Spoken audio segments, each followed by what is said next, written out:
Hi everyone, my name is Terry Cow. I'm an online student and I'll be presenting my final project, Traffic Sign Detection using Faster RCNN, YOLO V3, and SSD. Autonomous driving vehicles is a very active area of research and development that's being commercialized by many big name companies.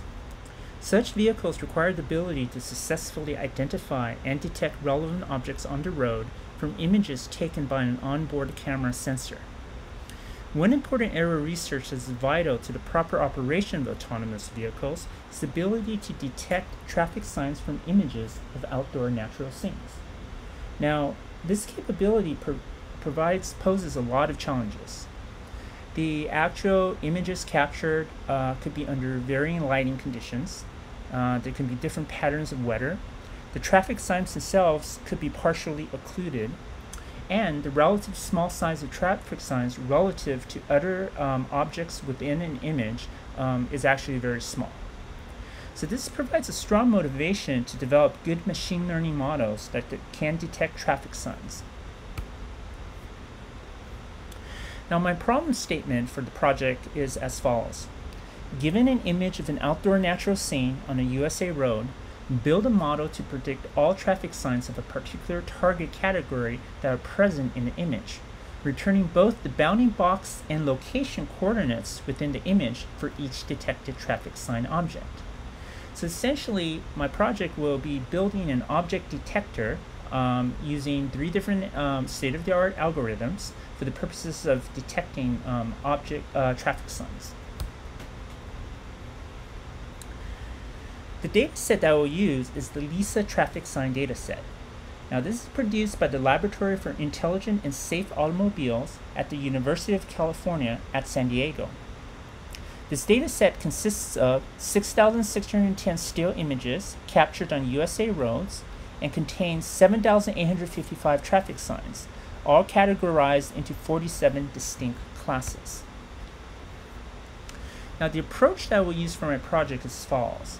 I will apply transfer learning using 3 different state-of-the-art pre-trained models, Faster RCNN, SSD, YOLO V3, all fine-tuned with the LISA traffic sign dataset, leveraging HyperOpt to perform a model search with a search space that consists of the 3 different object detection algorithms and hyperparameters specific for each algorithm. Now, here are my high-level objectives for my project.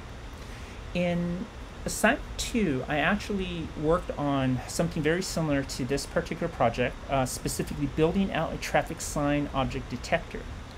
However, I used a much simpler data set for that project, specifically a German traffic sign data set. In comparison to the LISA data set has actually 7 times the number of images and almost 10 times the number of traffic sign objects. So this definitely is a much more challenging data set, and given the extra time we have for the final project, I thought it would be interesting to try something much more challenging. In addition, I will be evaluating the performance of 3 separate state-of-the-art algorithms that I had mentioned previously. And in addition, I wanted to combine the learnings that I had from Assignment 3, specifically model search, and apply that to neural networks. Specifically, I will be using HyperOpt to perform guided search using TPE algorithm. Now, my final report will basically report on the results of the model search, highlighting specific parameters of the search space which contributed to producing a good model, and also the parameters which did not. In addition, doing a comparison between the 3 different algorithms to see what types of traffic signs each one detected better or worse, and so forth. The model performance will be evaluated using the best F1 score, which is essentially precision plus recall, using an IOU threshold greater than 0.5. So a little bit more about the performance metric. IOU, which is intersection over union, measures the area of overlap over the area of union. And this is basically used to determine if a predicted bounding box actually matches an actual traffic sign from a ground truth bounding box. So if the IOU threshold is greater than 0.5, then we'll basically count that as a true positive, meaning we successfully predicted a traffic sign. Now, on the other hand, if the IOU threshold is less than 0.5 or is actually 0, such as if the model detected a patch or region within the image that is absolutely not a traffic sign, then that will be counted as a false positive. And likewise, false negatives are basically traffic signs that the model should have detected but missed entirely. So using the TP, FP, and FN values, we'll be able to calculate precision and recall. Now, one thing to know about precision is that it's essentially accuracy based upon true positives, but you are penalized for having a high number of false positives. Now, this is important in object detection since if you have a model that actually makes 10,000 predictions, for example, on an image, by chance, you're probably going to randomly hit one of the actual true traffic signs that's in the image. And if you look at that, you could say, well, I have a 100% accuracy. But because you have 9,999 other predictions that were false positives, your precision is going to approach 0. Likewise, recall is also a measure of accuracy, but you're highly penalized for missing actual detections that your model should have made.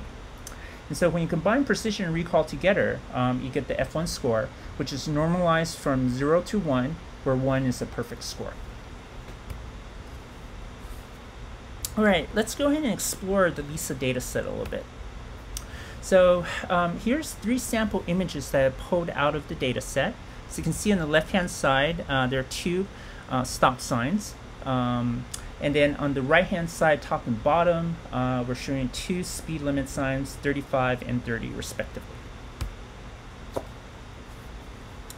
Now here's a breakdown of the data set samples by traffic sign class type.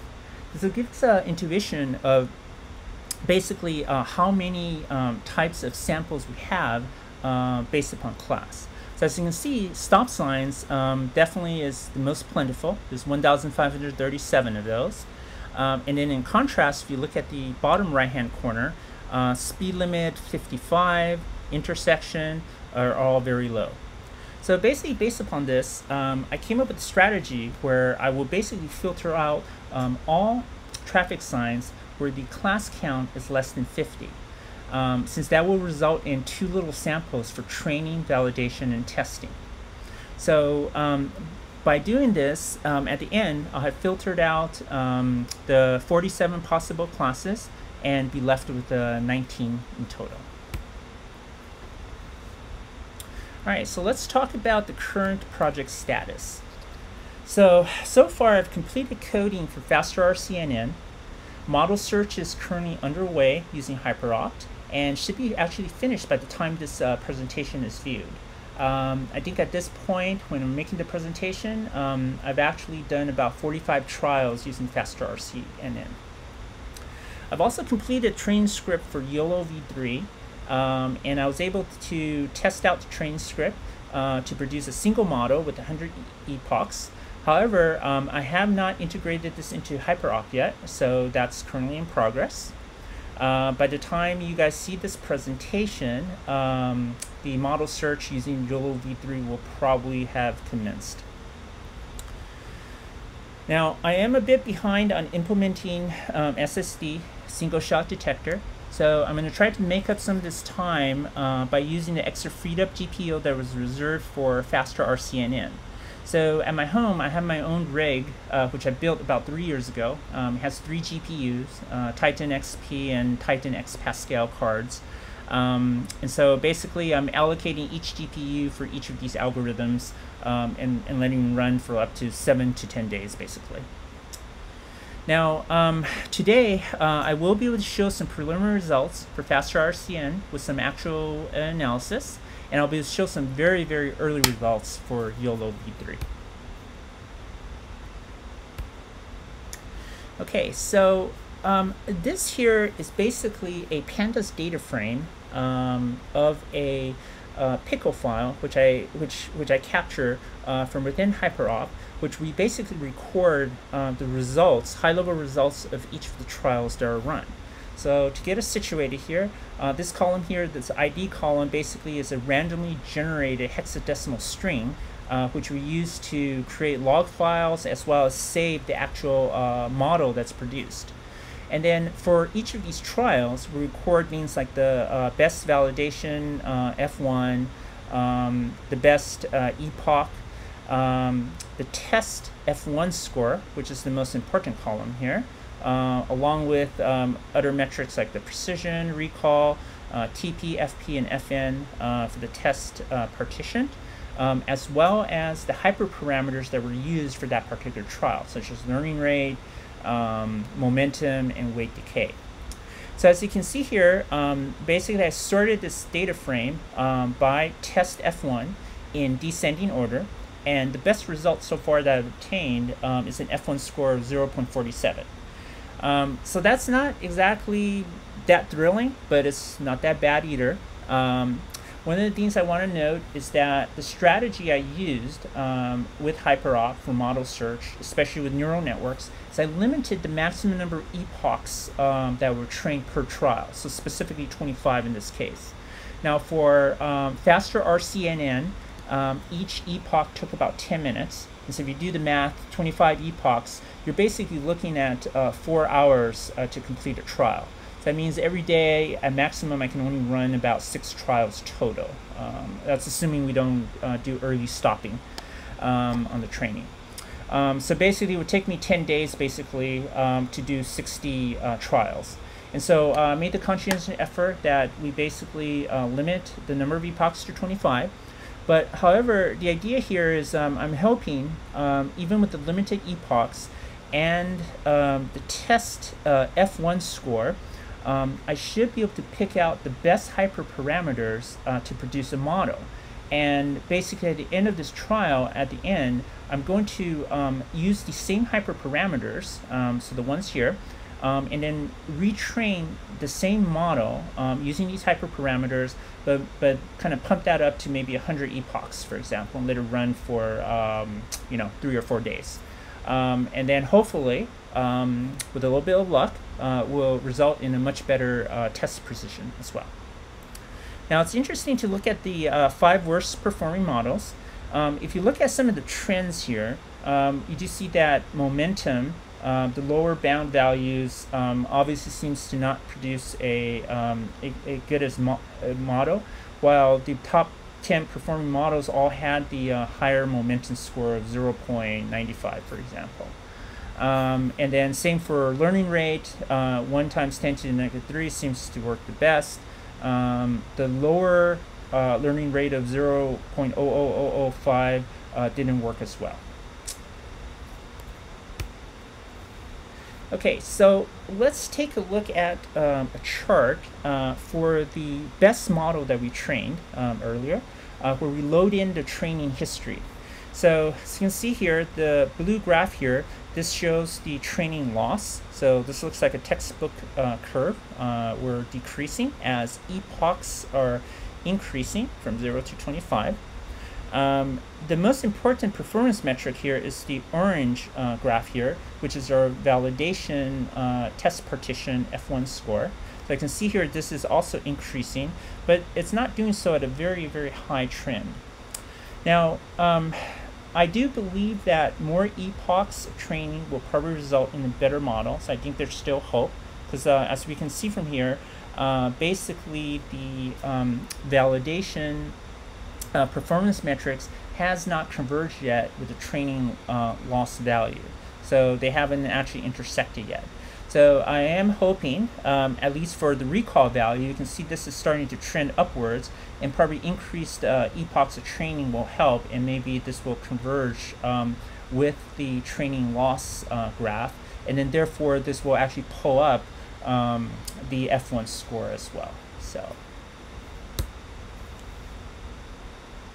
Okay, so with the best faster RCNN model that we produce, what does it know?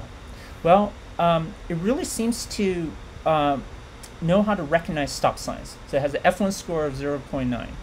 So that's really good. And it seems to do okay with merge, stop ahead, yield, and as well as speed limit 35. But interestingly, it seems to not know how to detect speed limit 65, 45, and also keep right at all, since they have an F1 score of 0. Now it's interesting to kind of look at the breakdown by class type. I was interested to see if keep right, for example, having a 0 F1 score was due to the fact that it had too little data set to train on.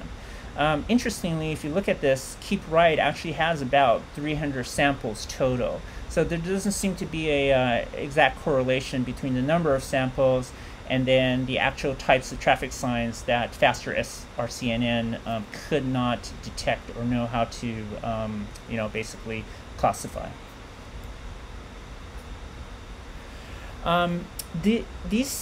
This shows the chart of basically the 3 hyperparameters I use: momentum, learning rate, as well as weight decay.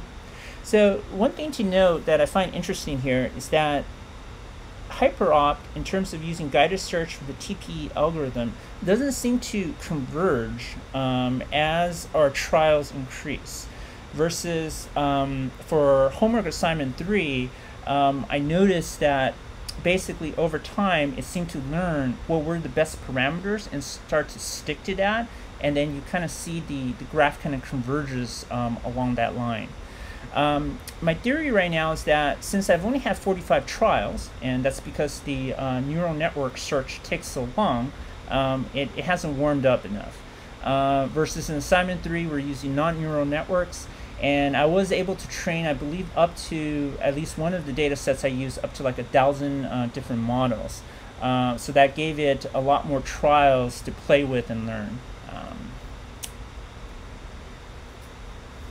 Okay, so that's it for faster RCNN. I did want to show finally some preliminary results for YOLO v3. As I mentioned, the actual HyperOpt guided search has not started yet, but I did manage to finish the training script, and I did produce one model trained for 100 epochs.